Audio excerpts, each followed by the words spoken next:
basically here is a support block. We've got, it's about 145 hectares. Yeah, and we grow 50 hectares, including some on the dairy farm, of fodder beet each year, and yeah, we winter all the cows, about 2,000 cows here. Why do you choose to grow fodder beet over other crops? Basically the friendliness of it in terms of, well, to feed all the cows. You know, we've got 2,000 cows and we just don't have the area to feed them. You know, fodder beet, we find the utilisation is fantastic, and just the tonnage you can get off it is, you know, it just fits our system magnificently. And obviously in the winter months it gets quite wet. How do you get on with pasture pugging and stuff like that? Well, we try and manage it that, you know, we back fence the cows just to minimise the walking and any damage, so they can't go back over what's been grazed. You know, we'll cultivate it as soon as we can, just to let it drain. And is there much of a yearly rotation with different paddocks you select for the crop you're going to grow? Yeah, basically here we're on a 3-year rotation, so it's sort of every 3 to 4 years the paddock goes from, it's just fodder beet, grass, fodder beet, so it seems to work well. Are you feeding the cows any supplement feeds?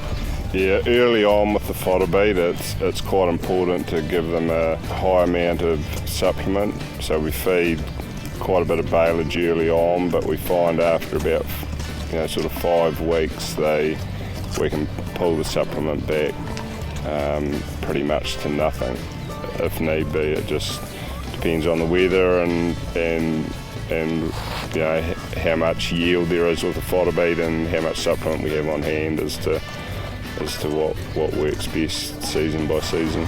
With the feeders, do you shift them around and stuff like that? Yeah, the feeders, it's really important that they get shifted every day, just to minimise any straw or baleage in the soil and minimise soil compaction. Yeah, they've got to be, that's something that's done on a daily basis, really important.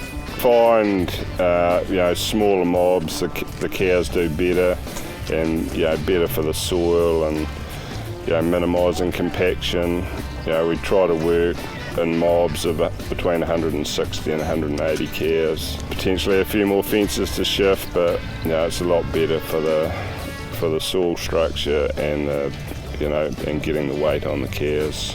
What we try and do to get the benefits and minimise leaching of the nitrates in the soil, will grow as soon as the cows have finished, or you know, part way through paddock, we pretty much chase them out with the grubber and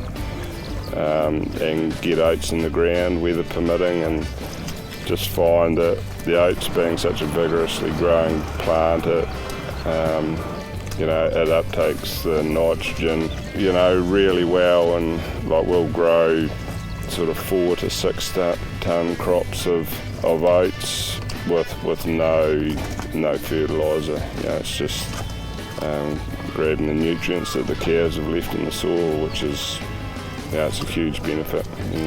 In severe weather, you know, we'll run the cows off onto a standoff pads where we can feed a bit of supplement on there, and yeah, basically just to get them off out of the mud and just minimise that soil compaction. I mean, it's pretty hard to do with cows, but I mean, for us, you know, cow health, you know, is important, and yeah, so we'll run them off onto hard standoff pads by trees, and you know, they can sleep on dry ground, and you get back, and basically we'll just let them on to eat their fodder beet and run them off again.